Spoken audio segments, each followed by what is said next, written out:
আজকে মা গঙ্গা থাকবেন মাথার উপরে। কেন বলছি অলরেডি হয়তো বুঝতে পেরে গেছে। মেট্রো স্টেশনটা অনেক বড় করেছে আর অনেক বড় বড় লিফট, আমি তো দেখেই অবাক হয়ে যাচ্ছিলাম। মেট্রো থেকে বেরোনোর পরই লাগছিল খুব গরম, তাই খেয়েছিলাম ম্যাঙ্গো শেক। তারপর গেলাম কলেজ স্ট্রিট, ওখানে ইন্ডিয়ান কফি হাউসে যাওয়ার ইচ্ছে অনেক দিনের ছিল। এই ইন্ডিয়ান কফি হাউসে একটা পুরোনো দিনের আভিজাত্য আছে। এখানে কিন্তু কোনো এসি নেই, সব পাখা ঘুরছে আর প্রচণ্ড গরমও লাগছিল আমাদের অবশ্য।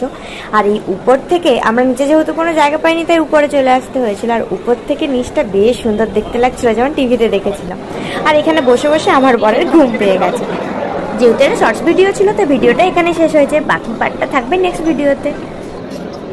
কোল্ড কফিটা কেমন কি মনে হচ্ছে? বরফ, জল আর কফি। আর এটা আড্ডা দেওয়ার জন্য ঠিক আছে, খাওয়ার জন্য নয়।